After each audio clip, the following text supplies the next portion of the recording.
ಮಾತರ್ಮೇ ಮಾತರಿಶ್ವನ್ನ ಪಿತರತುಲಗುರೋ ಭ್ರಾತರಿಷ್ಟಾಪ್ತಬಂಧು ಸ್ವಾಮಿನ್ನ ಸರ್ವಾಂತರಾತ್ಮನ್ನ ಜರಜರಯಿತರ್ಜನ್ಮ ಮೃತ್ಯಾಮಯಾನಾಂ ಗೋವಿಂದೇ ದೇಹಿ ಭಕ್ತಿಂ ಭವತಿ ಚ ಭಗವನ್ನೂರ್ಜಿತಾಂ ನಿರ್ನಿಮಿತ್ತಾಂ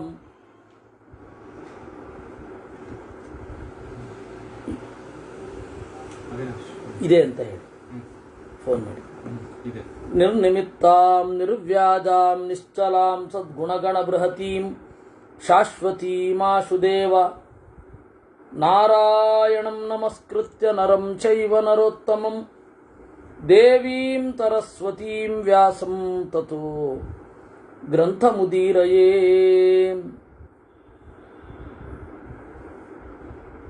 ಸೂಕ್ತಿರತ್ನಾಕರೇ ರಮ್ಯೇ ಮೂಲ ರಾಮಾಯಣಾರ್ಣವೇ ವಿಹರಂತೋ ಮಹೀಯಾಂಸಃ ಪ್ರೀಯಂತಾಂ ಗುರವೋ ಮಮ. ವಾಲ್ಮೀಕಿರ್ಗೌಃ ಪುನೀಯಾನ್ನಃ ಮಹೀಧರಪದಾಶ್ರಯಾ ಯತ್ಕಾವ್ಯಮುಪಜೀವಂತಿ ಕವಯಸ್ತರಣಕಾ ಇವ. ಸಪ್ರವಿಶ್ಯ ಸಭಾಂ ರಾಜಾ ದೀನಃ ಪರಮದುಃಖಿತಃ ನಿಶಸಾದ ಆಸನೆ ಮುಖ್ಯೆ ಸಿಂಹಕ್ರುದ್ಧೈವ ಶ್ವಸನ್.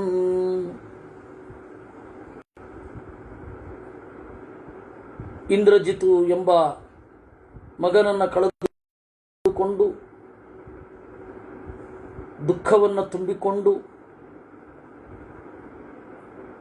ಸಿಂಹಾಸನದ ಮೇಲೆ ರಾವಣ ಕುಳಿತುಕೊಂಡ.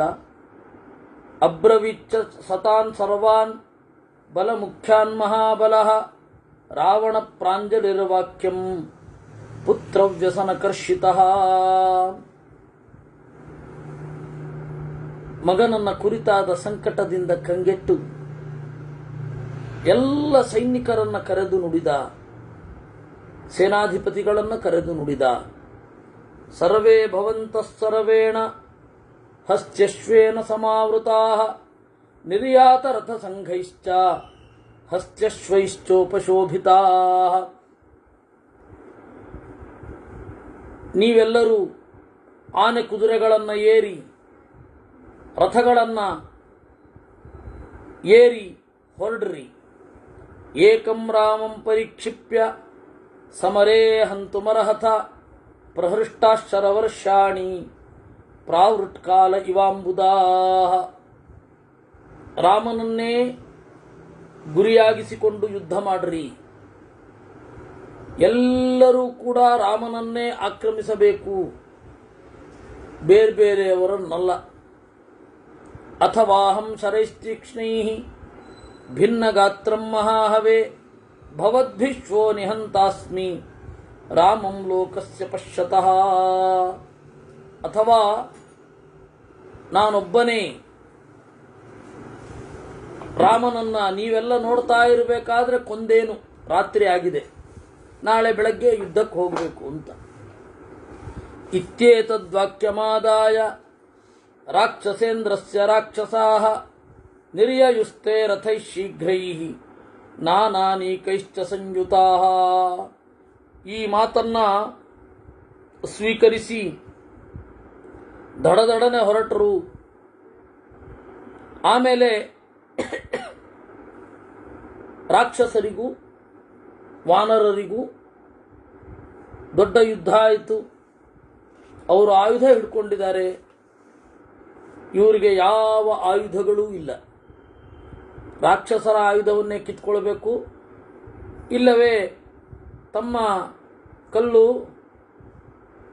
ಮರ, ಉಗುರು, ಹಲ್ಲು ಇವುಗಳಿಂದ ಹೊಡಿಬೇಕು. ಈ ರೀತಿ ಯುದ್ಧ ಆಗ್ತಾ ಇದೆ. ರಾಕ್ಷಸರ ಮೂಲ ಬಲ ಈಗ ಬಂತು. ರಿಸರ್ವ್ಡ್ ಆರ್ಮಿ ಒಂದಿತ್ತು, ಅದು ವಾಲ್ಮೀಕಿ ರಾಮಾಯಣದಲ್ಲಿ ದರ್ಶನ ಭಾಷೆಯಿಂದ ನಿರೂಪಿತವಾಗಿದೆ.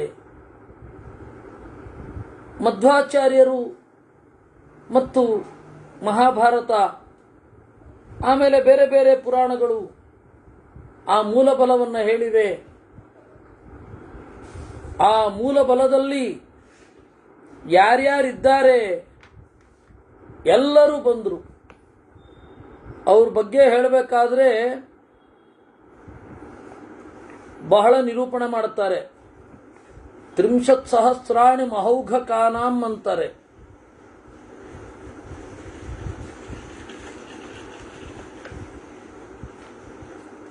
$36,000 ಮಹೌಘ.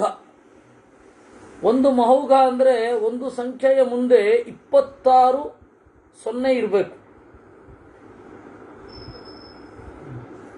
ಅದು 36,000 ಮಹೌಘ.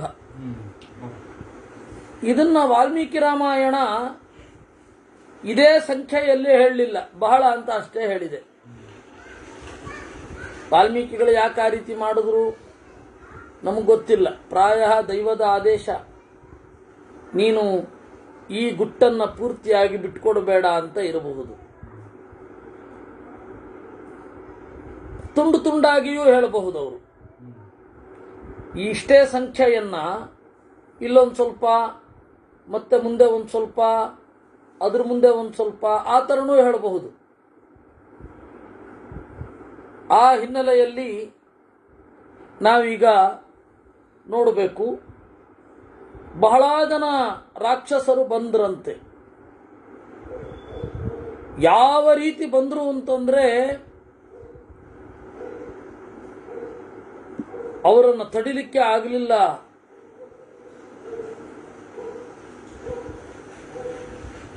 ಹೇಗೆ ನುಗ್ಗಿದ್ರು ಅಂದ್ರೆ ಕಪಿಗಳೇ ಬೆದರಿ ಹೋದ್ರು.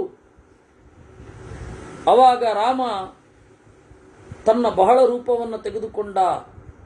ಪ್ರಹರಂತಂ ಶರೀರೇಶು ನತೆ ಪಶ್ಯಂತಿ ರಾಘವಂ ಇಂದ್ರಿಯಾರ್ಥೇಶು ತಿಷ್ಠಂತಂ ಭೂತಾತ್ಮಾನಮಿವ ಪ್ರಜಾಃ. ದೊಡ್ಡ ಸೈನ್ಯವನ್ನು ತೆಗೆದುಕೊಂಡು ಬಂದಿದ್ದಾನೆ ರಾವಣ. ಆ ಸೈನ್ಯದಲ್ಲಿರುವವರಿಗೆಲ್ಲ ಎಲ್ಲಿಂದ ಬಾಣ ಬರ್ತಾ ಇದೆ ಅನ್ನೋದೇ ಗೊತ್ತಿಲ್ಲ. ಪೆಟ್ಟು ತಿಂತಾ ಇದ್ದಾರೆ, ರಾಮ ಕಾಣಿಸ್ತಾ ಇಲ್ಲ. ಹೇಗೆ? ಇಂದ್ರಿಯಾರ್ಥೇಶು ತಿಷ್ಠಂತಂ ಭೂತಾತ್ಮಾನಮಿವ ಪ್ರಜಾಃ. ಶಬ್ದಸ್ಪರ್ಶ ರೂಪರಸಗಂಧಗಳಲ್ಲಿ ಮತ್ತೆ ತಮ್ಮ ಇಂದ್ರಿಯಗಳಲ್ಲಿ ನೆಲೆಗೊಂಡ ದೇವರನ್ನ ಮನುಷ್ಯರು ಹೇಗೆ ಕಾಣುವುದಿಲ್ಲವೋ ಹಾಗೆ ರಾಕ್ಷಸರು ಅವನನ್ನು ಕಾಣಲಿಕ್ಕಾಗಲಿಲ್ಲ, ರಾಮನನ್ನ. ಎಂಥ ಸುಂದರವಾದ ಉದಾಹರಣೆ. ದೊಡ್ಡ ಅಜ್ಞಾನ ಯಾವುದು ಅಂತಂದ್ರೆ ಅಂತರ್ಯಾಮಿಯನ್ನ ಕಾಣದೇ ಇರುವುದು. ನಮ್ಮ ಹತ್ತಿರದಲ್ಲಿರುವ ಅತ್ಯಂತ ಹತ್ತಿರ ಪ್ರತ್ಯಗಾತ್ಮ ಅಂತ ಕರೀತಾರೆ ವೇದಾಂತಗಳಲ್ಲಿ ಅವನನ್ನ. ಪ್ರತ್ಯಗಾತ್ಮ ಅಂದ್ರೆ ಅತ್ಯಂತ ಹತ್ತಿರದಲ್ಲಿರುವ ದೇವರು ಅಂತ. ಅತ್ಯಂತ ಹತ್ತಿರದಲ್ಲಿರುವ ದೇವರನ್ನ ಹೇಗೆ ಕಾಣಲಿಲ್ವೋ ಆ ರೀತಿ ಕಪಿಗಳು ಕೂಡ ಕಾಣಲಿಲ್ಲ. ಇದು ಪ್ರತ್ಯಕ್ ಅಂದ್ರೆ ಹತ್ತಿರ. ರಾಕ್ಷಸರು ಕಾಣಲಿಲ್ಲ. ಏಷ ಹಂತಿ ಗಜಾನೀಕಂ ಏಷ ಹಂತಿ ಮಹಾರಥಾನ್ ಏಷ ಹಂತಿ ಶರೈಸ್ತೀಕ್ಷ್ಣೈಃ ಪದಾತೀನ್ವಾದಿಭಿಃ ಸಹ ಅನಮಿವ.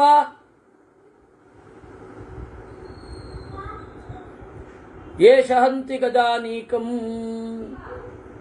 ಅವನು ಯುದ್ಧ ಮಾಡುವಾಗ ಏಷ ಹಂತಿ ಗಜಾನೀಕಂ, ಇವನಿಲ್ಲಿ ಆನೆಯನ್ನು ಕೊಲ್ತಾ ಇದ್ದಾನೆ ಅಂತ ಆನೆಯ ಮೇಲೆ ಕುಳಿತವರು. ಕುದುರೆಯನ್ನು ಕೊಲ್ತಾ ಇದ್ದಾನೆ ಅಂತ ಕುದುರೆಯ ಮೇಲೆ ಕುಳಿತವರು.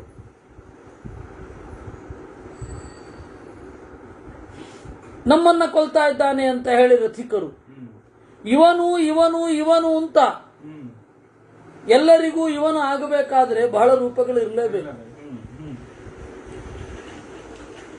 ಯಾವುದನ್ನ ಮಧ್ವಾಚಾರ್ಯರು ವ್ಯಕ್ತವಾಗಿ ಹೇಳಿದರೋ ಅದನ್ನ ವಾಲ್ಮೀಕಿಗಳು ಗುಪ್ತವಾಗಿ ಹೇಳಿದರು. ಇತಿತೆ ರಾಕ್ಷಸಾಸ್ಸರ್ವೇ ರಾಮಸ್ಯ ಸದೃಶಾನ್ನರಣೆ ಅನ್ಯೋನ್ಯಂ ಕುಪಿತಾ ಜಘ್ನುಃ ಸಾದೃಶ್ಯಾದ್ರಾಘವಸ್ಯತು. ಎಲ್ಲೆಡೆ ಇರುವ ರಾಮನ ರೂಪಗಳನ್ನು ನೋಡಿ ರಾಕ್ಷಸರು ಯಾವ ರೀತಿ ಕಂಗೆಟ್ಟರು, ಮೋಹಕ್ಕೆ ಒಳಗಾದ್ರು ಅಂದ್ರೆ ಪರಸ್ಪರ ತಮ್ಮನ್ನೇ ಕೊಂದ್ಕೊಂಡ್ರಂತೆ. ಪಕ್ಕದಲ್ಲಿರುವ ರಾಕ್ಷಸನನ್ನ ಓ ಇವನು ರಾಮ, ಇಲ್ಲಿರುವವನು ಓ ರಾಮ ಅಂತ ಕೊಂದ್ಕೊಂಡ್ರು. ಅವನಿಗೆ ಇವನು ರಾಮಂತರನೇ ಕಾಣಿಸ್ತಾ ಇದ್ದ. ಈ ರೀತಿ ರಾಮ ಬಹಳ ರೂಪಗಳನ್ನು ತಳೆದು ಕೊಂದ. ಹೌದು ಹೌದು. ರಾಮ ಪುರಸ್ತಾತ್ ಪರತೋಪಿ ರಾಮ, ರಾಮ ಪರಂ ದಿಕ್ಷು ವಿದಿಕ್ಷು ರಾಮ, ರಾಮೋಂತಿಕೆ ದೂರತರೇ ಚ ರಾಮ, ಸರ್ವತ್ರ ರಾಮ, ಕ್ವಚನ ಸ ರಾಮ. ಎಲ್ಲಿಲ್ಲ, ಎಲ್ಲ ಕಡೆ ಇದ್ದಾನೆ ಅಂತ ಹೇಳ್ತಾರೆ. ನತೆ ದದೃಶಿರೇ ರಾಮಂ ದಹಂತಮಪಿ ವಾಹಿನೀಂ ಮೋಹಿತ ಪರಮಾಸ್ತ್ರೇಣ ಗಾಂಧರ್ವೇಣ ಮಹಾತ್ಮನ. ಅವರು ಕೊಂದುಕೊಂಡದ್ದು ರಾಮನಲ್ಲದವನನ್ನ, ಆದರೆ ನಿಜವಾದ ರಾಮನನ್ನ ಕಾಣಲೇ ಇಲ್ಲ. ತೇ ತು ರಾಮ ಸಹಸ್ರಾಣಿ ರಣೇ ಪಶ್ಯಂತಿ ರಾಕ್ಷಸಾ ಪುನಃ ಪಶ್ಯಂತಿ ಕಾಕುತ್ಸ್ಥಂ ಏಕಮೇವ ಮಹಾಹವೇ. ಸಾವಿರಾರು ಜನ ರಾಮರನ್ನ ಒಟ್ಟಿಗೆ ನೋಡ್ತಾ ಇದ್ದಾರೆ. ಒಂದು ಸ್ವಲ್ಪ ಹೊತ್ತು ಬಿಟ್ಟು ನೋಡಿದ್ರೆ ದೇವರು ಒಬ್ಬನೇ ಆಗಿ ಕಾಣಿಸ್ತಾ ಇದ್ದಾನೆ. ಬಹಳ ರೂಪಗಳ ರಾಮನನ್ನು ನೋಡ್ತಾ ಇದ್ದಾರೆ. ಇನ್ನೊಂದು ಕ್ಷಣಕ್ಕೆ ಒಬ್ಬನೇ ರಾಮನ ಒಂದೇ ರೂಪವನ್ನು ನೋಡ್ತಾ ಇದ್ದಾರೆ. ಹೀಗೆ ರಾಮನ ಏಕರೂಪ ಅನೇಕ ರೂಪ ಎರಡನ್ನೂ ನೋಡ್ತಾ ಇದ್ದಾರೆ. ಅವ್ರಿಗೆ ಭ್ರಾಂತಿ, ನಾವು ಬಹಳ ರೂಪವನ್ನು ನೋಡಿದ್ದು ಭ್ರಾಂತಿಯೋ ಒಂದು ರೂಪವನ್ನು ನೋಡಿದ್ದು ಭ್ರಾಂತಿಯೋ ಅಂತ. ಅಜ್ಞಾನವನ್ನು ದೇವರೇ ತಾನೇ ಕೊಡೋದು. ತೇ ತು ರಾಮ ಭ್ರಮಂತ ಕಾಂಚನೀಂ ಕೋಟಿಂ ಕಾರ್ಮುಕಸ್ಯ ಮಹಾತ್ಮನಃ ಅಲಾತ ಚಕ್ರ ಪ್ರತಿಮಾಂ ತದೃಶುಸ್ತೇನ ರಾಘವಂ. ಓಡಾಡ್ತಾ ಇರುವಾಗ ಅವರಿಗೆ ಬಿಲ್ಲು ಮಾತ್ರ ಕಂಡಿತಂತೆ. ಸಾಯುವಾಗ ರಾಮನ ದರ್ಶನ ಆಗಲಿಲ್ಲ ಅವರಿಗೆ, ಬಿಲ್ಲು ಮಾತ್ರ ಕಂಡಿತು. ಬಿಲ್ಲನ್ನು ಹೀಗೆ ಎಳೆದು ಬಿಡುವಾಗ ಒಂದು ರೌಂಡ್ ಆಗತ್ತೆ ಬಿಲ್ಲು. ಅವನ ಆಜಾನುಬಾಹು, ಅವನು ಉದ್ದವಾದ ಕೈ ಮುಂದೆ ಹೀಗಿಟ್ಕೊಂಡಿರ್ತಾನೆ ಬಿಲ್ಲನ್ನ. ಬಲಗೈಯಿಂದ ಬಾಣವನ್ನ ಹೀಗೆ ಎಳಿತಾನೆ, ಕಿವಿ ತನಕ ಎಳಿತಾನೆ. ಅವಾಗ ಮಂಡಲಾಕಾರವೋ ಎಂಬಂತೆ ತೋರುತ್ತೆ. ಅವನು ಎಷ್ಟು ಫಾಸ್ಟ್ ಆಗಿ ಬಾಣ ಬಿಡ್ತಾ ಇದ್ದ ಅಂದ್ರೆ ಅದು ಕಾನ್ಸ್ಟೆಂಟ್ ಆಗಿ ಬಿಲ್ಲು ವೃತ್ತಾಕಾರವಾಗಿ ರೌಂಡ್ ಶೇಪಲ್ಲಿ ಇದೆಯೋ ಎಂಬಂತೆ ಕಾಣಿಸ್ತಾ ಇತ್ತು. ನಿರಂತರವಾಗಿ ಬಾಣಗಳು ಬರ್ತಾ ಇವೆ. ಅವ್ರಿಗೆ ರಾಮ ಕಾಣಿಸ್ತಾ ಇಲ್ಲ. ಮಂಡಲಾಕಾರದಲ್ಲಿರುವ ಬಿಲ್ಲು, ಅದರಿಂದ ಹೊರಬರುವ ಬಾಣ ಅಷ್ಟೇ ಕಾಣಿಸ್ತಾ ಇದೆ. ರಾಕ್ಷಸರು ಹಾಗೇ ಸತ್ತೋದ್ರು. ಎದುರುಗಡೆ ಹೊಡಿತಾ ಇರುವ ರಾಮನನ್ನ ಹೊರಗಡೆಯ ರೂಪದಿಂದಲೂ ನೋಡ್ಲಿಕ್ಕಾಗಲಿಲ್ಲ, ಒಳಗಡೆಯ ರೂಪದಿಂದ ಬಿಡಿ. ಶರಾನ್ ಶರೀರನಾಭಿಸತ್ವಾರ್ಚಿ ಶರೀರಂ ನೇಮಿ ಕಾರ್ಮುಕಂ ಜಾಘೋಷ ತಲ ನಿರ್ಘೋಷಂ ತೇಜೋ ಬುದ್ಧಿಗುಣ ಪ್ರಭಂ ದಿವ್ಯಾಸ್ತ್ರ ಗುಣ ಪರ್ಯಂತಂ ನಿಘ್ನಂತಂ ಯುಧಿರಾಕ್ಷಸಾನ್ ದದೃಶೂ ರಾಮಚಕ್ರಂ ತತ್ಕಾಲ ಚಕ್ರಮಿವ ಪ್ರಜಾ. ಶರೀರನಾಭಿಸತ್ವಾರ್ಚಿ, ರಾಮನ ಮಧ್ಯಭಾಗ ನಡುಭಾಗ ಉರಿತಾ ಇರುವುದನ್ನು ಕಂಡ್ರು. ಶರೀರಂ ನೇಮಿ ಕಾರ್ಮುಕಂ,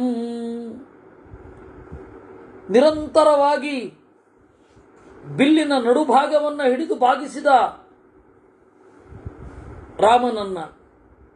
ಜಾಘೋಷ ತಲ ನಿರ್ಘೋಷಂ, ಬಿಲ್ಲಿನ ನೇಣಿನ ಸದ್ದು, ಠಂಗ್ ಅಂತನ್ನುವ ಸದ್ದು.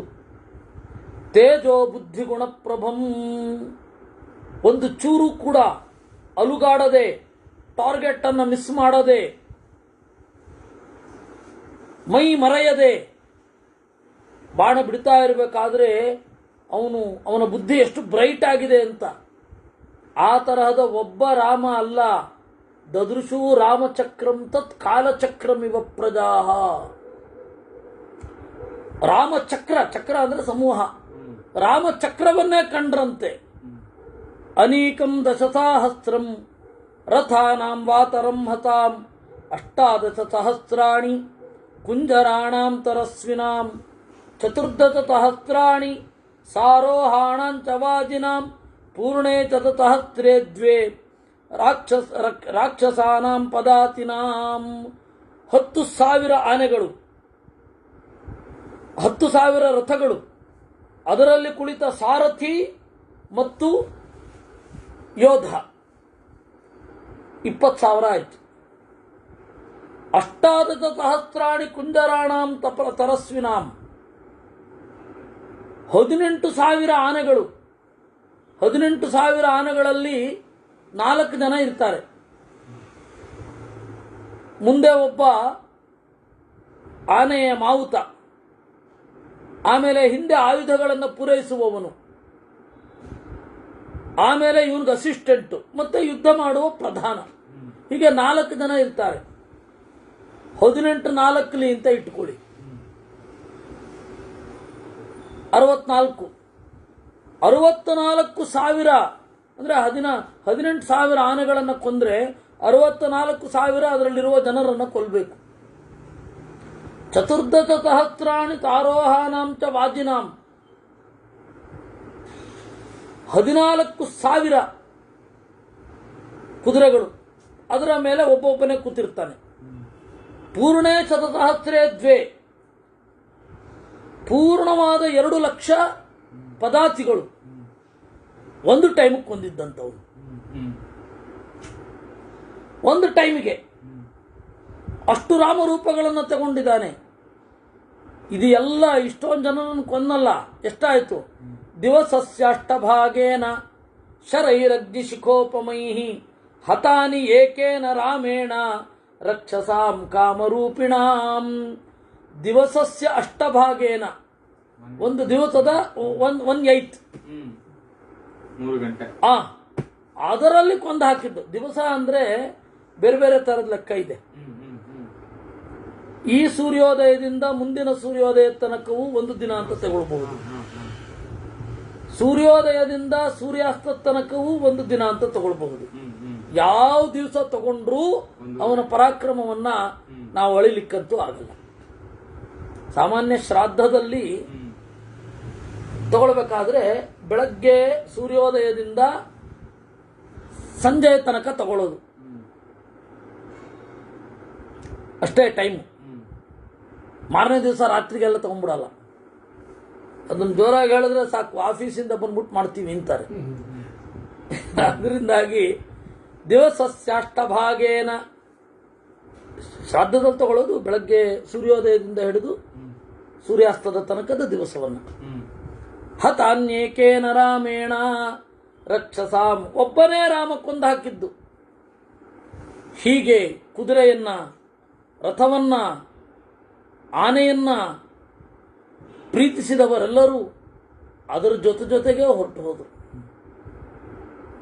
ಹತೈರ್ಗಜ ಪದಾತ್ಯಶ್ವೈ ತದ್ಬಭೂವ ರಣಾಜಿರಂ ಆಕ್ರೀಡ ಭೂಮಿ ಕ್ರುದ್ಧಸ್ಯ ರುದ್ರಸ್ಯೇವ ಮಹಾತ್ಮನಃ. ರಾಮನ ನಗುವಿನ ಆಟ ಸದಾಶಿವನ ಸಿಟ್ಟಿನ ಕುಣಿದಾಟದಂತಿತ್ತು. ಆಕ್ರೀಡ ಭೂಮಿ ಕ್ರುದ್ಧಸ್ಯ ರುದ್ರಸ್ಯೇವ ಮಹಾತ್ಮನಃ. ದೇವತೆಗಳು, ಗಂಧರ್ವರು, ಸಿದ್ಧರು, ಋಷಿಗಳು ಸಾಧು ಸಾಧು ಅಂದ್ರಂತೆ. ಆಗ ರಾಮ ಏನು ಬೀಗಲಿಲ್ಲ. ಅವನಿಗೆ ಅವನ ಬಲದ ಮುಂದೆ ಇದೆಯೇನು ಅಲ್ವೇ ಅಲ್ಲ. ಸುಗ್ರೀವ, ವಿಭೀಷಣ, ಹನುಮಂತ, ಜಾಂಬವಂತ, ಮೈಂದ, ವಿವಿಧ ನಗತಾ ಹೇಳಿದನಂತೆ, ಏತದಸ್ತ್ರ ಬಲಂ ಭೀಮಂ ಮಮವಾ ತ್ರ್ಯಂಬಕಸ್ಯ ವಾ. ಈ ತರಹದ ಅಸ್ತ್ರಬಲ ಒಂದೋ ನನ್ನ ಹತ್ರ ಇದೆ, ಇನ್ನೊಂದೋ ಸದಾಶಿವನ ಹತ್ರ ಇದೆ. ತ್ರ್ಯಂಬಕ ರಾಮ ನಗತಾ, ಈ ತರಹದ ಅಸ್ತ್ರದ ಪರಾಕ್ರಮ ಇದೆಯಲ್ಲ, ಒಂದೋ ನನಗಿರ್ಲಿಕ್ಕೆ ಸಾಧ್ಯ, ಇನ್ನೊಂದೋ ತ್ರ್ಯಂಬಕಸ್ಯ. ಅಂಬಕ ಅಂದ್ರೆ ಕಣ್ಣು, ತ್ರ್ಯಂಬಕ ಅಂದ್ರೆ ಮುಕ್ಕಣ್ಣ. 3 ಕಣ್ಣಿರುವ ರುದ್ರನಿಗೆ ಇರುತ್ತಷ್ಟೇ.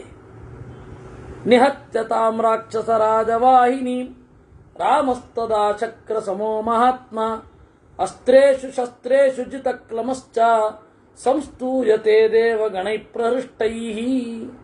ಹೀಗೆ ರಾವಣನ ಸೇನೆಯನ್ನ ಕೊಂದು ರಾಮ ಎಲ್ಲ ದೇವತೆಗಳಿಂದ ಆರಾಧ್ಯನಾದ ಅನ್ನುವಲ್ಲಿಗೆ 93ನೆಯ ಅಧ್ಯಾಯ. ತಾನಿನಾಗತ ಹತ್ರಾಣಿ ಸಾರೋಹಾಣಿ ತವಾಜಿನಾಂ ರಥಾನಾಂ ತ್ವಗ್ನಿವರ್ಣಾನಾಂ ತಧ್ವಜಾನಾಂ ತಹತ್ರತಃ. ಈ ರೀತಿ ರಾಮ ಕಳಿಸಿದ ಎಲ್ಲರನ್ನ ಹೊಡೆದ ಲಂಕೆಯಲ್ಲಿ ಏನು ಪರಿಸ್ಥಿತಿ ಆಗಿರಬೇಡ.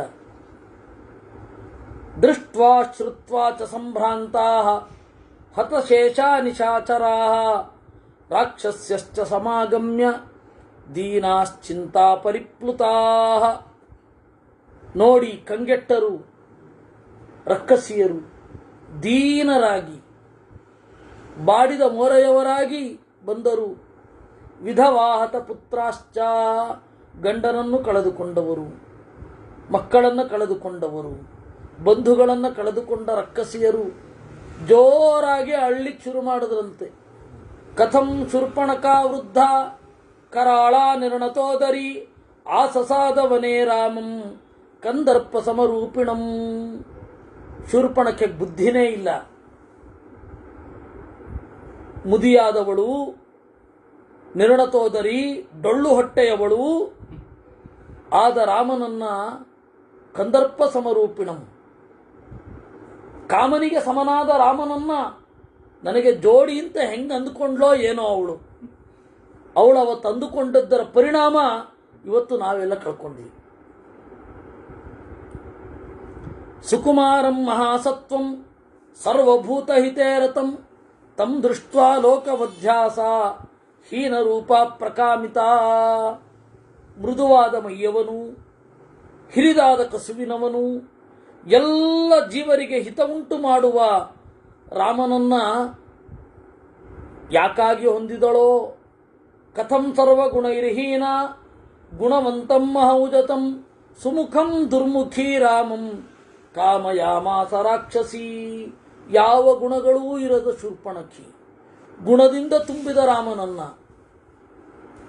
ಚಂದದ ಮೋರೆಯ ರಾಮನನ್ನ ಕೆಟ್ಟ ಮೋರೆಯ ಶೂರ್ಪಣಖಿ ಹೇಗೆ ಪ್ರೀತಿಸಿದಳೋ, ಹೇಗೆ ಕಾಮಿಸಿದಳೋ.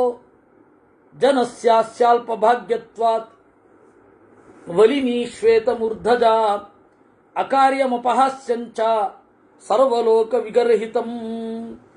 ನಮ್ಮ ಅಲ್ಪ ಭಾಗ್ಯರಿ ಆ ಶೂರ್ಪಣಖಿ ವಲಿನಿ, ಸುಕ್ಕುಗಟ್ಟಿದ ಮೈಯವಳು, ಶ್ವೇತ ಮೂರ್ಧಜ ಬಿಳಿಯಾದ ಕೂದಲವಳು. ಆ ರಾಮನನ್ನ ಕಾಮಿಸಲಿಕ್ಕೆ ಹೋಗಿ ಮಾಡಬಾರದ ಅತ್ಯಂತ ಹಾಸ್ಯಾಸ್ಪದವಾದ ಜನರೆಲ್ಲ ನಿಂದಿಸುವ ಕೆಲಸವನ್ನ ಮಾಡಿದಳು. ರಾಕ್ಷಸಾನಾಂ ವಿನಾಶಾಯ ದೂಷಣಸ್ಯ ಖರಸ್ಯ ಚ ಚಕಾರ ಅಪ್ರತಿರೂಪಾಸ ರಾಘವಸ್ಯ ಪ್ರದರ್ಶನಂ. ರಕ್ಕಸರು ಸಾಯಲಿಕ್ಕಾಗಿ, ದೂಷಣಖರರು ಸಾಯಲಿಕ್ಕಾಗಿ ರಾಘವನನ್ನ ಕೆಣಕಿದಳು. ತನ್ನಿಮಿತ್ತಮಿದಂ ವೈರಂ ರಾವಣೇನ ಕೃತಂ ಮಹತ್ ವಧಾಯ ಸೀತಾ ಸಾ ನೀತಾ ದಶಗ್ರೀವೇಣ ರಕ್ಷಸ. ತನ್ನಿಮಿತ್ತಮಿದಂ, ಅವಳಿಗಾಗಿ ಇವನು ದ್ವೇಷ ಕಟ್ಟಿಕೊಂಡದ್ದು. ವಧಾಯ ಸೀತಾ ಸಾ ನೀತಾ, ತನ್ನ ಸಾವಿಗಾಗಿ ಅವಳನ್ನು ಕರ್ಕೊಂಡು ಬಂದ. ರಾವಣ ಸೀತೆಯನ್ನು ಹೊಂದಲಾರ. ಬದ್ಧಂ ಬಲವತಾ ವೈರಂ ಅಕ್ಷಯಂ ರಾಘವೇಣ ಚ. ಅವನು ಸಾಯ್ತಾನೆ. ವೈದೇಹೀಂ ಪ್ರಾರ್ಥಯಾನಂ ತಂ ವಿರಾಧಂ ಪ್ರೇಕ್ಷ ರಾಕ್ಷಸಂ ಹತಮೇಕೇನ ರಾಮೇಣ ಪರ್ಯಾಪ್ತಂ ತನ್ನಿದರ್ಶನಂ. ವೈದೇಹಿಯನ್ನ ತೆಗೆದುಕೊಂಡು ಹೋದವರು ಇವನೇ ಮೊದಲಲ್ಲ, ವಿರಾಧ ತಗೊಂಡು ಹೋಗಿದ್ದ. ಆಗ ರಾಮನಿಗೆ ಇವರು ಯಾರೂ ಸಹಾಯದಲ್ಲಿ ಇರಲಿಲ್ಲ. ಆಗ ಕೊಂದ ಪರ್ಯಾಪ್ತಂ ತನ್ನಿದರ್ಶನಂ. ಆ ದೃಷ್ಟಾಂತ ಸಾಲದೆ 14,000 ರಾಕ್ಷಸರನ್ನ ಒಬ್ಬನೇ ಕೊಂದ ಆ ದೃಷ್ಟಾಂತ ಸಾಲದೆ ಖರ, ದೂಷಣ, ತ್ರಿಶಿರ ಎಲ್ಲರನ್ನ ಒಬ್ಬನೇ ಸಾಯಿಸಿದ ಪರ್ಯಾಪ್ತಂ ತನ್ನಿದರ್ಶನಂ. ಹತೋ ಯೋಜನ ಬಾಹುಶ್ಚ, ದೀರ್ಘವಾಗಿ ತೋಳುಗಳನ್ನು ಚಾಚುವ ಕವಂಧ, ಅವನನ್ನ ಕೊಂದ ಪರ್ಯಾಪ್ತಂ ತನ್ನಿದರ್ಶನಂ. ಅದೊಂದು ದೃಷ್ಟಾಂತ ಸಾಲದೆ ರಾಮನ ಬಲ ಏನು ಅನ್ನೋದನ್ನ, ಬಲಿಷ್ಠನಾದ ವಾಲಿಯನ್ನ ಕೊಂದ ಪರ್ಯಾಪ್ತಂ ತನ್ನಿದರ್ಶನಂ. ಸುಗ್ರೀವ ಎಲ್ಲೋ ಬಿದ್ದಿದ್ದವ, ಅವನನ್ನ ಸಿಂಹಾಸನಕ್ಕೆ ಹತ್ತಿಸಿದ ಪರ್ಯಾಪ್ತಂ ತನ್ನಿದರ್ಶನಂ. ಧರ್ಮಾರ್ಥ ಸಹಿತಂ ವಾಕ್ಯಂ ಸರ್ವೇಷಾಂ ರಕ್ಷಸಾಂ ಹಿತಂ ಯುಕ್ತಂ ವಿಭೀಷಣೇನೋಕ್ತಂ ಮೋಹಾತ್ ತಸ್ಯ ನ ರೋಚತೆ. ವಿಭೀಷಣ ಸರಿಯಾಗಿ ಹೇಳಿದ, ವಿಭೀಷಣ ಸರಿಯಾಗಿ ಹೇಳಿದ, ಕೇಳಲಿಲ್ಲ. ವಿಭೀಷಣನ ವಚನವನ್ನ ಕೇಳಿದ್ದಿದ್ರೆ ಶ್ಮಶಾನ ಭೂತ ದುಃಖಾರ್ಥ ನೇಯಂ ಲಂಕಾ ಭವಿಷ್ಯತಿ, ಇದು ಶ್ಮಶಾನ ಆಗ್ತಾ ಇರಲಿಲ್ಲ. ಕುಂಭಕರ್ಣ ಸತ್ತ ಮೇಲೆ, ಅತಿಕಾಯ ಸತ್ತ ಮೇಲೆ, ಇಂದ್ರಜಿತು ಸತ್ತ ಮೇಲೆ ರಾವಣನಿಗೆ ಬುದ್ಧಿ ಬೇಡ? ನನ್ನ ಮಗ ಸತ್ತ, ನನ್ನ ಅಣ್ಣ ತಮ್ಮಂದಿರು ಸತ್ತಿದ್ದಾರೆ, ನನ್ನ ಗಂಡ ಸತ್ತಿದ್ದಾನೆ, ಇಷ್ಟಾದರೂ ಬುದ್ಧಿ ಬಂದಿಲ್ಲ ಅವನಿಗೆ ಅಂತ ಹೇಳಿ ಮನೆಯಲ್ಲಿ ರಕ್ಕಸೇರು ಅಳ್ಳಿಕ್ ಶುರು ಮಾಡಿದರಂತೆ. ಅವ್ರದ್ದೇನು ತಪ್ಪು ಅಂತ ಅನ್ಬಹುದು, ಪ್ರತಿಭಟನೆ ಮಾಡಲಿಲ್ವಲ್ಲ. ನಮ್ದೇನು ತಪ್ಪು ಅಂದ್ರೆ ನಾವು ಕೂಡ ಯಾವುದೋ ಒಂದು ರೀತಿಯಲ್ಲಿ ಅನ್ಯಾಯಕ್ಕೆ ಸಪೋರ್ಟ್ ಮಾಡಿರ್ತೀವಿ. ನಮಗೆಲ್ಲ ಆದಾಗ ನಾವೇನು ತಪ್ಪು ಮಾಡಿದ್ವಿ ಅಂತ ನಮ್ಗೆ ಗೊತ್ತಿರೋಲ್ಲ. ಇದೇ ಆಗದೆ ಹೋಗಿದ್ದಿದ್ರೆ, ರಾಮ ಬರದೇ ಹೋಗಿದ್ದಿದ್ರೆ ರಾವಣನದ್ದೇ ಸರಿ ಅಂತ ಅನ್ಕೊಂಡಿರೋರು ಅಲ್ವಾ? ಇವನು ರುದ್ರನೋ ವಿಷ್ಣುವೋ ಇಂದ್ರನೋ ಯಾರಿಗ್ ಗೊತ್ತು? ಹಂತಿನೋ ರಾಮರೂಪೇಣ ಯದಿವಾ ಸ್ವಯಮಂತಕಃ. ರಾಮನ ರೂಪವನ್ನು ತೊಟ್ಟುಕೊಂಡು ಬಂದ ರುದ್ರನಿರಬೇಕು, ರಾಮನ ರೂಪವನ್ನು ತೊಟ್ಟುಕೊಂಡು ಬಂದ ಇಂದ್ರನಿರಬೇಕು, ಅಥವಾ ಯಮನೇ ರಾಮರೂಪ ತೊಟ್ಟು ಬಂದಿರಬಹುದು. ರಾಮನ ಕೈಯಿಂದ ರಾವಣ ತಪ್ಪಿಸಿಕೊಳ್ಳಲಾರ. ತನ್ನ ದೇವಾನ ಗಂಧರ್ವಾನ ಪಿಶಾಚಾನ ರಾಕ್ಷಸಾಹ ಉಪಸೃಷ್ಟಂ ಪರಿತ್ರಾತುಂ ಶಕ್ತ ರಾಮೇಣ ಸಂಯುಗೇ.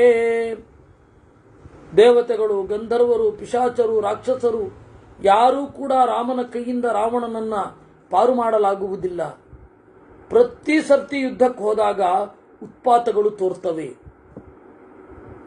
ಕಥಯಂತಿ ರಾಮೇಣ ರಾವಣಸ್ಯ ನಿಬರಹಣಂ. ಪ್ರತಿ ಸರ್ತಿ ಸೂಚನೆ ಸಿಗತ್ತೆ ಪ್ರಕೃತಿಯಿಂದ. ಎಡಗಣ್ಣು ಹಾರತ್ತೆ, ಕಾಗೆ ಹದ್ದುಗಳು ರಥದ ಮೇಲೆ ಬಂದು ಕೂಡ್ತವೆ, ಕುದುರೆ ಕಣ್ಣೀರಿಡುತ್ತೆ, ಆನೆ ಕಣ್ಣೀರಿಡುತ್ತೆ. ಕನಸಿನಲ್ಲಿ ಅವ್ರಿಗೆಲ್ಲರಿಗೂ ಕೂಡ ಕೆಂಪು ಬಣ್ಣ ಬೀಳುತ್ತೆ. ಏನಾಗ್ತಾ ಇದ್ರೂ ಕೂಡ ಯುದ್ಧಕ್ಕೆ ಹೋಗ್ತಾನೆ. ನಮ್ಮ ದೊರೆ ರಾವಣ ಬ್ರಹ್ಮನಿಂದ ವರ ಕೇಳಿದ್ದಾನೆ, ಹೌದು. ಆದರೆ ಮನುಷ್ಯೇಭ್ಯೋ ನಯಾಚಿತಂ, ಆ ಪಟ್ಟಿಯಲ್ಲಿ ಮನುಷ್ಯರನ್ನ ಕೇಳಲಿಲ್ಲ. ಅಲ್ಪಸತ್ವರು ಮನುಷ್ಯರು ಏನನ್ನು ಕೊಲ್ತಾರೆ ಅಂತ ಹೇಳಿ ಎಲ್ಲ ಅವರಿಂದ ಸಾಯಬಾರದು, ಇವರಿಂದ ಸಾಯಬಾರದು, ಇವರಿಂದ ಸಾಯಬಾರದು ಅಂತ ಲಿಸ್ಟ್ ಕೊಟ್ಟ. ಕಪಿಗಳನ್ನ ಮನುಷ್ಯರನ್ನ ಮರೆತು ಬಿಟ್ಟ. ಅದರಿಂದಾಗಿ ಬ್ರಹ್ಮನ ವರ ಇರಬಹುದು ನಮ್ಮ ಧಣಿ ರಾವಣನಿಗೆ. ಆದರೆ ಅವನು ಯಾರಿಂದ ವರ ಕೇಳಲಿಲ್ವೋ ಅವನೇ ಇಲ್ಲಿ ಎದುರುಗಡೆ ಬಂದಿದ್ದಾನೆ. ಪೀಡ್ಯಮಾನಾಸ್ತು ಬಲಿನ ವರದಾನೇನ ರಕ್ಷಸ ದೀಪ್ತೈಸ್ತಪೋಭಿರ್ವಿಬುಧಾ ಪಿತಾಮಹಮ ಪೂಜಯನ್. ರಾವಣನ ಕಾಟ ತಾಳಲಾರದೆ ದೇವತೆಗಳೆಲ್ಲ ಬ್ರಹ್ಮದೇವರ ಹತ್ತಿರ ಹೋಗಿ ಕೇಳಿದ್ದಾರೆ. ಆಗ ಬ್ರಹ್ಮದೇವರು ಹೇಳಿರಬೇಕು, ನಾನು ಮನುಷ್ಯರನ್ನ ಕುರಿತು ವಾನರರನ್ನ ಕುರಿತು ವರವನ್ನು ಕೊಟ್ಟಿಲ್ಲ, ಅಲ್ಲಿ ಹುಟ್ಟಿ ಅಂತ. ಪ್ರಾಯ ಅದರಿಂದ ಯಾರೋ ಒಬ್ಬ ಇಲ್ಲಿ ಮನುಷ್ಯನಾಗಿ ಹುಟ್ಟಿರಬೇಕು. ಉತ್ಪತ್ಸ್ಯತಿ ಹಿತಾರ್ಥಂವೋ ನಾರೀ ರಕ್ಷಕ್ಷಯಾವಹ. ನಾವು ಈ ಕಥೆ ಕೇಳಿದ್ದೇವೆ. ಸದಾಶಿವ ಒಬ್ರಿಗೆ ಹೇಳಿದ್ದಂತೆ, ಯಾರಿಗೋ, ವೃಷಧ್ವಜ ತ್ರಿಪುರ ಮಹಾದೇವ ಪ್ರತೋಷಿತ, ದೇವತೆಗಳನ್ನು ಕುರಿತು ನೋಡಿದ. ಉತ್ಪತ್ಸ್ಯತಿ ಹಿತಾರ್ಥಂವೋ ನಾರೀ ರಕ್ಷಕ್ಷಯಾವಹ, ನಿಮ್ಮ ಹಿತಕ್ಕಾಗಿ ರಕ್ಕಸರನ್ನು ನಾಶ ಮಾಡುವಂತಹ ಒಂದು ಹೆಣ್ಣು ಹುಟ್ಟುತ್ತೆ ಅಂತ. ಪ್ರಾಯ ಆ ಹೆಣ್ಣು ಸೀತೆ ಇರಬೇಕು. ಬ್ರಹ್ಮದೇವ ಹೇಳಿದ ಗಂಡು ಪ್ರಾಯ ರಾಮ ಇರಬೇಕು. ಕೆಲವೊಮ್ಮೆ ಘಟನೆ ಆದಮೇಲೆ ಮಿಸ್ಸಿಂಗ್ ಲಿಂಕ್ ಅನ್ನು ಜೋಡಿಸ್ಕೋತೇವೆ. ತನ್ನ ಪಶ್ಯಾಮಹೇ ಲೋಕೆ ಯೋನಶ್ಚರಣದೋ ಭವೇತ್. ರಾವಣನಿಗೆ ಆಸರೆ ನೀಡುವವ ಯಾರಿಲ್ಲ. ನಾಸ್ತಿನಶ್ಚರಣಂ ಕಿಂಚಿತ್ ಭಯೇ ಮಹತಿ ನಿಷ್ಠಿಷ್ಠತಾಂ ದಾವಾಗ್ನಿವೇಷ್ಟಿತಾನಾಂ ಹಿ ಕರೇಣೂನಾಂ ಯಥಾವನೇ. ನಾವೆಲ್ಲ ಹೆಣ್ಣಾನೆಗಳಿದ್ದ ಹಾಗೆ, ಕಾಳ್ಗಿಚ್ಚಿನಿಂದ ಕಂಗೆಟ್ಟ ಹೆಣ್ಣಾನೆಗಳು ಗೀಳಿಡೋದು ಬಿಟ್ಟು ಇನ್ನೇನು ಮಾಡಲಿಕ್ಕಾಗತ್ತೆ. ಆ ರೀತಿ ನಾವು ಲಂಕೆಯ ಒಳಗಡೆ ಸಿಕ್ಕಿಕೊಂಡಿದ್ದೇವೆ. ನಮ್ಮ ಗಂಡಂದಿರು ಸತ್ತಿದ್ದಾರೆ, ಗೀಳಿಡೋ ಹೆಣ್ಣಾನೆಗಳಂತೆ ನನ್ನ ದೆಸೆ ಆಗಿದೆ. ಯಾರಿಂದ ಭಯ ಉಂಟಾಯಿತೋ ಅವನನ್ನೇ ಮೊರೆ ಹೋಗಬೇಕು. ಯತ ಏವ ಭಯಂ ದೃಷ್ಟಂ ತಮೇವ ಚರಣಂ ಗತಃ. ಯಾರು ಭಯ ಕೃತೋ ಅವನೇ ಭಯನಾಶನ.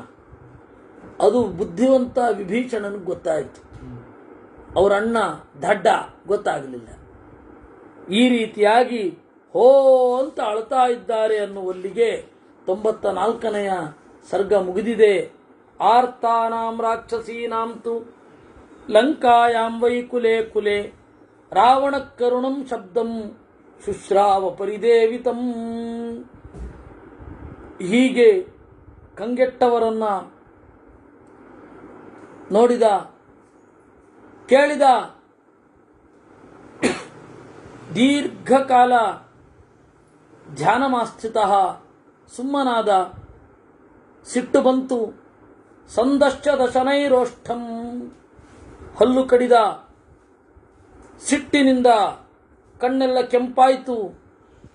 ಹತ್ತಿರದಲ್ಲಿರುವ ರಕ್ಕಸರಿಗೆ ಸಿಟ್ಟಿನಿಂದ ನೋಡ್ತಾ ಹೇಳಿದ, ಮಹೋದರ, ವಿರೂಪಾಕ್ಷ, ಮಹಾಪಾರ್ಶ್ವ, ಅವರೆಲ್ಲ ಇನ್ನೂ ಉಳಿದಿದ್ರು. ಶೀಘ್ರಂ ವದತ ಸೈನ್ಯಾನಿ ನಿರ್ಯಾತೇತಿ ಮಮಾಜ್ಞಯ. ಬೇಗ ಹೇಳಿ, ಸೈನ್ಯವೆಲ್ಲ ಹೊರಡಲಿ. ಆಗ ರಾಕ್ಷಸರಿಗೆ ಭಯ ಆಯಿತು. ಆದರೆ ರಾಜ ಹೇಳಿದ್ದಾನೆ, ಸೈನಿಕರಿಗೆ ಗೊತ್ತಿದ್ರೂ ನಾವು ಸಾಯ್ತೇವೆ ಅಂತ ಹೊರಡಲೇಬೇಕು. ಸೈನಿಕರಿಗೆ ಆ ಥರದ್ದೊಂದು ಶಿಸ್ತು ಕೊಟ್ಟಿರ್ತಾರೆ. ಎಂಥದೇ ಪರಿಸ್ಥಿತಿ ಬಂದರೂ ತಮ್ಮ ಮೇಲಿನವರ ಮಾತನ್ನು ಕೇಳುವಂತಹ ಶಿಸ್ತು. ಹೊರಟರು. ರಾವಣನ ಮುಂದೆ ಕೈ ಮುಗಿದು ನಿಂತರು. ಆಗ ರಾವಣ ಸಿಟ್ಟಿನಿಂದ ಹೇಳಿದ, ಅದ್ಯ ಬಾಣೈರ್ಧನುರ್ಮುಕ್ತೈ ಯುಗಾಂತಾದಿತ್ಯ ಸನ್ನಿಭೈ ರಾಘವಂ ಲಕ್ಷ್ಮಣಂ ಚೈವ ನೇಷ್ಯಾಮಿ ಯಮಸಾಧನಂ. ಈಗ ಬಿಲ್ಲಿನಿಂದ ಹೊರಟ ಬಾಣಗಳಿಂದ ರಾಘವ, ರಾಮ, ಲಕ್ಷ್ಮಣನನ್ನು ಕೊಲ್ಲುತ್ತೇನೆ.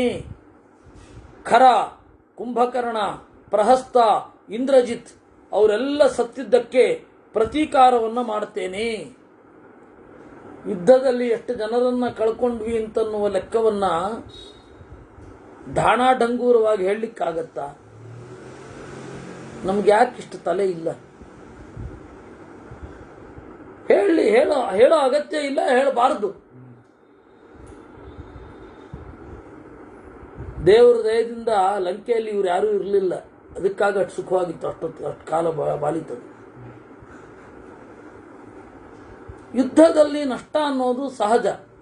ನಷ್ಟ ಆಯ್ತೋ ಬಿಡುತ್ತೋ ಅದು ದೊಡ್ಡ ಚರ್ಚೆ ಇದೆ. ಯುದ್ಧದಲ್ಲಿ ನಷ್ಟ ಅನ್ನೋದು ಸಹಜ. ಅದ್ರ ಬಗ್ಗೆ ತಿಳ್ಕೊಂಡು ಏನ್ ಮಾಡ್ತಾರೆ ಇವರು? ಗೆಲುವು ಸಿಕ್ಕಿತಾ ಇಲ್ವಾ ಅನ್ನೋದು ರಾಷ್ಟ್ರಕ್ಕೆ ಮುಖ್ಯ. ಏನನ್ನು ಕಳ್ಕೊಂಡ್ವಿ ಅನ್ನೋದೆಲ್ಲ ಬೇಕಿಲ್ಲ ಅಲ್ಲ. ಅದು ಯಾವುದೇ ಕಾರಣಕ್ಕೂ ಕೇಳೋದಲ್ಲ ಅದು ಅಲ್ಲ. ಮತ್ತೆ ವಿದುರ ಹೇಳಿದ, ಸಂಜಯ ಹೇಳಿದ ಧೃತರಾಷ್ಟ್ರನಿಗೆ, ಅದು ಅವನು ಕೇಳಿದಾಗ ಮಾತ್ರ ಹೇಳಿದ್ದು. ಧೃತರಾಷ್ಟ್ರ ರಾಜ, ನಾವಲ್ಲ. ರಾಜನಾದವನು ತಿಳ್ಕೊಳ್ಬೇಕು, ಪ್ರಜೆಗಳಿಗೆ ಯಾಕಿರ್ಬೇಕು? ಬಹಳ ವಿಚಿತ್ರ. ನೈವಾಂತರಿಕ್ಷಂ ನ ದಿಶೋ ನ ಚದ್ಯೌರ್ನಾಪಿ ಸಾಗರಾ ಪ್ರಕಾಶತ್ವಂ ಗಮಿಷ್ಯಂತಿ ಮದ್ಬಾಣ ಜಲದಾವೃತಾ. ಅಂತರಿಕ್ಷದಲ್ಲಿ, ದಿಕ್ಕಿನಲ್ಲಿ, ಆಗಸದಲ್ಲಿ, ಕಡಲಿನಲ್ಲಿ ಎಲ್ಲ ಕಡೆ ನನ್ನ ಬಾಣಗಳೇ ಇದೆ. ಎಲ್ಲ ಕಡೆ ನನ್ನ ಬಾಣಗಳು ತುಂಬಿರುತ್ತವೆ. ಇವತ್ತು ಕಪಿಗಳ ಸೈನ್ಯ ನಾಶ ಆಗಿ ಹೋಗ್ತದೆ. ವ್ಯಾಕೋಶ ಪದ್ಮವಕ್ತ್ರಾಣಿ ಪದ್ಮಕೇಸರವಚ್ಚಸಾಂ ಅದ್ಯ ಯೂಥ ತಟಾಕಾನಿ ಗಜವತ್ ಪ್ರಮಥಾಮ್ಯಹಂ. ಅರಳಿರುವ, ತಾವರೆ ಇರುವ ಸರೋವರವನ್ನ ಆನೆಯು ಕದಡುವ ಹಾಗೆ ಕದಡಿ ಬಿಡುತ್ತೇನೆ. ಅಲ್ಲಿರುವ ತಾವರೆಯ ದೇಟನ್ನ ಬುಡಮೇಲಾಗಿಸುವ ಹಾಗೆ ಕಪಿಗಳ ಸೈನ್ಯವನ್ನು ನಾನು ಬುಡಮೇಲಾಗಿಸ್ತೇನೆ. ಹತೋ ಭ್ರಾತಾಚ ಯೇಷಾಂ ವೈ ಯೇಷಾಂಚ ತನಯೋ ಹತಃ ವಧೇನಾದ್ಯ ರಿಪೋಸ್ತೆ ಚಾಂ ಕರೋಮಿ ಅಶ್ರುಪ್ರಮಾರ್ಜನಂ. ಈ ಎಲ್ಲ ಲಂಕೆಯ ಹೆಣ್ಣು ಮಕ್ಕಳು ಯಾರು ಅಣ್ಣ ತಮ್ಮಂದಿರನ್ನ, ಬಂಧುವನ್ನ, ಗಂಡನನ್ನ, ಮಗನನ್ನ ಕಳೆದುಕೊಂಡಿದ್ದಾರಲ್ಲ, ಅವರೆಲ್ಲರ ಕಣ್ಣೀರನ್ನ ಒರೆಸ್ತೇನೆ ನಾನು. ಅಷ್ಟೇ ಮಾಡ್ಲಿಕ್ಕಾಗೋದು, ಅವರನ್ನು ವಾಪಸ್ ಕರೆತರಲಿಕ್ಕಾಗಲ್ಲ. ಅಶ್ರು ಪ್ರಮಾರ್ಜನಂ ಕರಿಷ್ಯಾಮಿ. ಯಾರ ಮಕ್ಕಳು ಸತ್ತಿರ್ತಾರೆ ಅವರಿಗೂ ಅಷ್ಟು ಸಮಾಧಾನವೇ ಇರುತ್ತೆ. ಎದುರಾಳಿಗಳನ್ನು ಕೊಂದ್ರೆ ಅದು ಸಹಜ. ವಾಪಸ್ ಬರ್ತಾರಾ? ನಮ್ಮನ್ನ ಕೊಂದ ಶತ್ರುಗಳನ್ನ ಕೊಂದ್ರೆ ಸತ್ತೋದವರು ವಾಪಸ್ ಬರ್ತಾರಾ ಅಂತ ಕೇಳಿದ್ರೆ ಏನು ಹೇಳೋದು? ಮುಂದೆ ಹಾಗಾಗದಂತೆ, ನಿಮಗೆಲ್ಲ ಹಾಗಾಗದಂತೆ ನೋಡ್ಕೊಳ್ತೀವಿ ಅಂತಲ್ವಾ? ಅದ್ಯ ಕಾಕಾಶ್ಚ ಗೃಧ್ರಾಶ್ಚ ಏಚ ಮಾಂಸಾಸಿನೋಪರೇ. ಕಾಗೆಗಳು, ಹದ್ದುಗಳು, ಮಾಂಸವನ್ನು ಉಣ್ಣುವವುಗಳು ಎಲ್ಲಕ್ಕೂ ಕೂಡ ಭೂರಿ ಭೋಜನವನ್ನು ಮಾಡಿಸ್ತೇನೆ ಹೆಣವನ್ನು ಬೀಳಿಸುವ ಮೂಲಕ. ನನ್ನ ರಥವನ್ನ ತಯಾರು ಮಾಡಿ, ಯಾರ್ಯಾರು ಉಳಿದಿದ್ದೀರಾ ಲಂಕೆಯಲ್ಲಿ ರಾಕ್ಷಸರು, ಬನ್ನಿ ನನ್ನ ಹಿಂದೆ. ಆ ಮಾತನ್ನ ಕೇಳಿದ ಕೂಡಲೇ ಮಹಾಪಾರ್ಶ್ವ ಹೇಳಿದ ತನ್ನ ಕೆಳಗಿನವರಿಗೆ, ಎಲ್ಲ ಸಜ್ಜು ಮಾಡಿ ಅಂದ. ಬಲಾಧ್ಯಕ್ಷರು, ರಾಕ್ಷಸರು, ಮನೆಗಳಲ್ಲಿ ಇದ್ದವರು ಬೇಗ ಬೇಗ ತಯಾರಾದರು. ತಥೋ ಮುಹೂರ್ತಾನ್ ನಿಷ್ಪೇತು ರಾಕ್ಷಸ ಭೀಮದರ್ಶನಾ.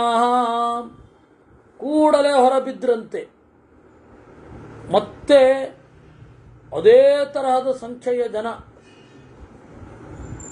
60 ಕೋಟಿಯಷ್ಟು ಖರೋಷ್ಟು ಅಶ್ವಾನಾಂ, 60 ಕೋಟಿ. ಅದೆಲ್ಲ ಮುಗಿದು ಇಷ್ಟಿದೆ. ರಥವನ್ನ ಏರಿದ ರಾವಣನ ಅನುಮತಿಯನ್ನ ಪಡೆದ ಮಹಾಪಾರ್ಶ್ವ, ಮಹೋದರ, ವಿರೂಪಾಕ್ಷ, ದುರ್ಧರ್ಷ ಅವರು ರಥವನ್ನ ಏರಿದರು. ಯುದ್ಧಕ್ಕಾಗಿ ಹೊರಟರು ರಾಮ ಲಕ್ಷ್ಮಣರಿದ್ದ ಕಡೆಗೆ. ತಥೋ ನಷ್ಟಪ್ರಭ ಸೂರ್ಯೋ ದಿಶಶ್ಚ ತಿಮಿರಾವೃತಾ. ಅವರು ಹೊರಟ ಕೂಡಲೇ ಸೂರ್ಯ ಮಂಕಾದಂತೆ ಕಂಡಿತು. ದಿಕ್ಕುಗಳಲ್ಲಿ ಕತ್ತರೆಗಳು ಹಬ್ಬಿದವು. ದ್ವಿಜಾಶ್ಚ ನೇದುರ್ಘೋರಾಶ್ಚ. ಹದ್ದು ಮೊದಲಾದವುಗಳು ಗಟ್ಟಿಯಾಗಿ ಸದ್ದು ಮಾಡಿದವು. ಸಂಚಚಾಲ ಚಮೇದಿನಿ, ಭೂಮಿ ಗಡಗಡ ನಡುಗಿತು. ವವರ್ಷ ರುಧಿರಂ ದೇವಃ ಚಸ್ಖಲುಶ್ಚ ತುರಂಗಮಾಹ, ನೆತ್ತರು ಹರಿಸಿದವು ಮೋಡಗಳು, ನೆತ್ತರು ಹನಿಯಿತು. ತುರಂಗಮಾಹ ಚಸ್ಖಲುಹು, ಕುದುರೆಗಳು ಎಡವಿದವು. ಬಾವುಟದ ಮೇಲೆ ದೊಡ್ಡ ಹದ್ದು ಬಂದು ಕುಳಿತಿತು. ವಿನೇದುಶ್ಚ ಅಶಿವಾಶಿವಾಹ, ಹೆಣ್ಣು ನರಿಗಳು ಊಳಿಟ್ಟವು. ಅವನ ಎಡಗಣ್ಣು ಅದುರಿತು, ಮೋರೆ ಬಾಡಿತು. ಈ ರೀತಿ ಎಲ್ಲ ಆಗ್ತಾ ಇದ್ದಾಗಲೂ ತಲೆ ಕೆಡಿಸ್ಕೊಳ್ಳಿಲ್ಲ ಅವನು.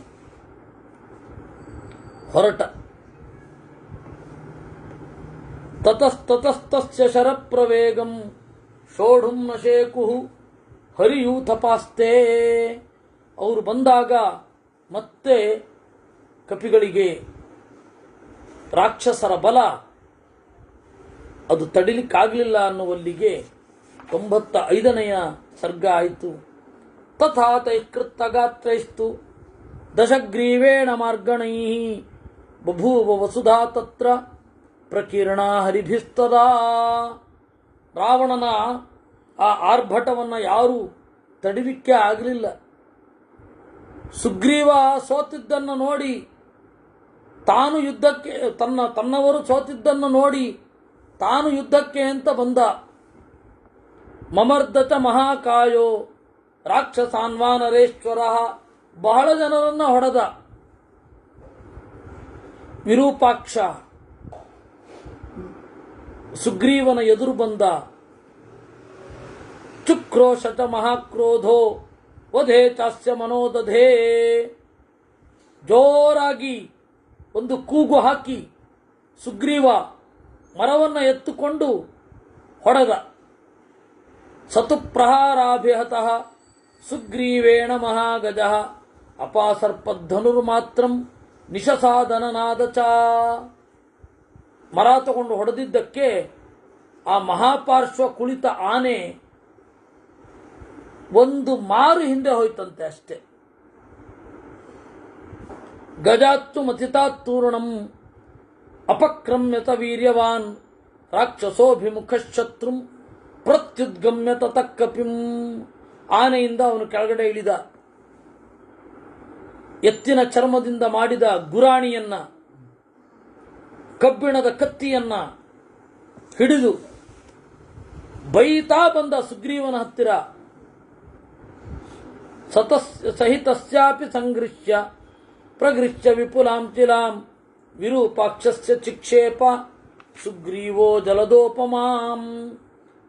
ಆ ತರಹ ಬಂದ ವಿರೂಪಾಕ್ಷನಿಗೆ ಒಂದು ದೊಡ್ಡ ಬಂಡೆಯನ್ನು ಎಸೆದ. ಆ ವಿರೂಪಾಕ್ಷನ ಕತ್ತಿಯ ಪೆಟ್ಟಿಗೆ ಸುಗ್ರೀವ ಪ್ರಜ್ಞೆ ತಪ್ಪಿದಂತಾಯಿತು. ಕಡೆಗೆ ಮುಷ್ಟಿ ಪ್ರಹಾರಾಭಿಹತಃ ವಿರೂಪಾಕ್ಷೋ ನಿಶಾಚರಃ ತೇನ ಕ್ರುದ್ಧೇನ ಸಂಕ್ರುದ್ಧಃ ಸುಗ್ರೀವಸ್ಯ ಚಮೂಮುಖೇ. ಸುಗ್ರೀವನನ್ನು ಹೊಡೆದ. ಹಾಗೆ ಸುಗ್ರೀವನಿಗೂ ಅವನಿಗೂ ಘೋರವಾದ ಯುದ್ಧ ಶುರು ಆಯಿತು.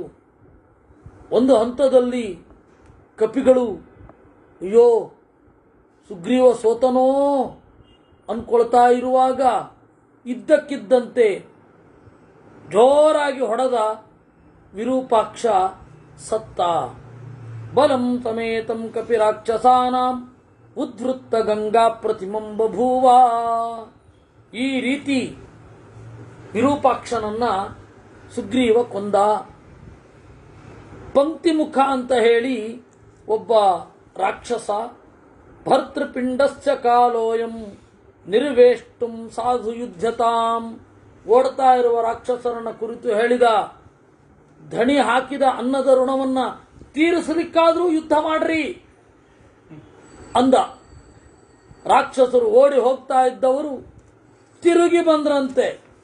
ಪತಂಗ ಇವ ಪಾವಕಂ, ಹಾತೆಗಳು ಬೆಂಕಿಯನ್ನ ಕುರಿತು ಹೇಗೆ ಹಾಗೆ. ಮತ್ತೆ ಯುದ್ಧ ಶುರು ಆಯಿತು. ಈ ಸರ್ತಿ ಮಹೋದರ ಭೀಕರವಾಗಿ ಮೆರಿಲಿಕ್ಕೆ ಶುರು ಮಾಡಿದ. ಸುಗ್ರೀವ ಮಹೋದರನನ್ನ ಎದುರುಗೊಂಡ. ಸುಗ್ರೀವ ಎಸೆದ ಬಂಡಗಳನ್ನ ಪುಡಿ ಪುಡಿ ಮಾಡಿದ ಬಾಣದಿಂದ, ಸುಗ್ರೀವ ಮಹೋದರ ಎಸೆದ ಈಟಿಯಿಂದ ಸ್ವಲ್ಪ ಗಾಯಗೊಂಡ. ತಸ್ಮಾತ್ ಧೃತ ಹಯಾದ್ವೀರ ಸೋವಪ್ಲುತ್ಯ ಮಹಾರಥಾತ್ ಗದಾಂ ಜಗ್ರಾಹ ಸಂಕ್ರುದ್ಧೋ ರಾಕ್ಷಸೋಥ ಮಹೋದರ. ಗದೆಯನ್ನು ಹಿಡ್ಕೊಂಡ. ಅಷ್ಟೊತ್ತಿಗೆ ಸುಗ್ರೀವ ಕೆಳಗಡೆ ಬಿದ್ದಿದ್ದ ಪರಿಘವನ್ನು ಹಿಡ್ಕೊಂಡ. ಅವರಿಬ್ಬರು ಹೊಡೆದಾಡ್ಲಿಕ್ಕೆ ಶುರು ಮಾಡಿದರು. ತಥೋ ಭಿನ್ನ ಪ್ರಹರಣೌ ಮುಷ್ಟಿಭ್ಯಾಂತೌ ಸಮೀಯತು ತೇಜೋ ಬಲತಮಾವಿಷ್ಟೌ ದೀಪ್ತಾವಿವ ಹುತಾಚನೌ. ಅವರಿಬ್ಬರ ಯುದ್ಧದಲ್ಲಿ ಆಯುಧ ಪುಡಿ ಪುಡಿ ಆಯಿತು. ಕಡೆಗೆ ಮುಷ್ಟಿಯನ್ನು ಹಿಡ್ಕೊಂಡು ಯುದ್ಧ ಮಾಡಲಿಕ್ಕೆ ಶುರು ಮಾಡಿದರು. ಒಂದು ಹಂತದಲ್ಲಿ ಅವನ ಖಡ್ಗವನ್ನು ಕಿತ್ತುಕೊಂಡು ಅವನಿಗೇ ಹೊಡಲಿಕ್ಕೆ ಹೋದ. ಲಗ್ನ ಉತ್ಕರ್ಷದ ಖಡ್ಗಂ ಖಡ್ಗೇನ ಕಪಿಕುಂಜರ ಜಹಾರ ಶಿರಸ್ತ್ರಾಣಂ ಕುಂಡಲೋಪಗತಂ ಶಿರಃ. ಕಡೆಗೊಮ್ಮೆ ಒಂದು ಸಮಯ ಸಿಕ್ಕಿತು ಅಂತ ಹೇಳಿ ಅವನ ಕತ್ತಿಯಿಂದ ಅವನದ್ದೇ ಕತ್ತನ್ನು ಕತ್ತರಿಸಿದ ಅನ್ನುವಲ್ಲಿಗೆ ಮಹೋದರ ಸತ್ತ. ಸುಗ್ರೀವನನ್ನು ಎಲ್ಲರೂ ಕೊಂಡಾಡಿದರು. ಎಲ್ಲರೂ ಹೆಮ್ಮೆಯಿಂದ ನೋಡಿದರಂತೆ ಅವನಿಗೆ.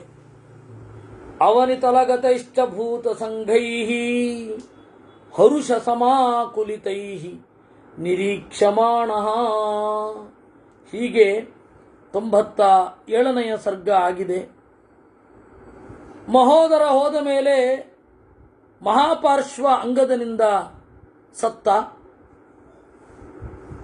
ಅದನ್ನ ನಾವು 98ನೆಯ ಸರ್ಗದಲ್ಲಿ ನೋಡುತ್ತೇವೆ.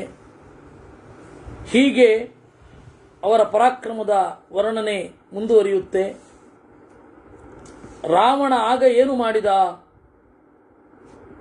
ವಿರೂಪಾಕ್ಷ ಸತ್ತ, ಮಹೋದರ ಸತ್ತ, ಮಹಾಪಾರ್ಶ್ವ ಸತ್ತ. ಆಗ ರಾವಣ ಬಹಳ ಆಕ್ಟಿವ್ ಆದ.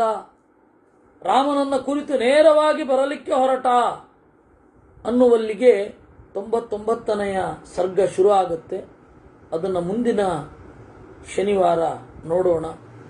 ಈ ರಾಮಾಯಣದ ಚಿಂತನೆಯನ್ನು ಇಲ್ಲಿ ಸಮರ್ಪಿಸೋಣ. ಕೃಷ್ಣಾರ್ಪಣಮಸ್ತು.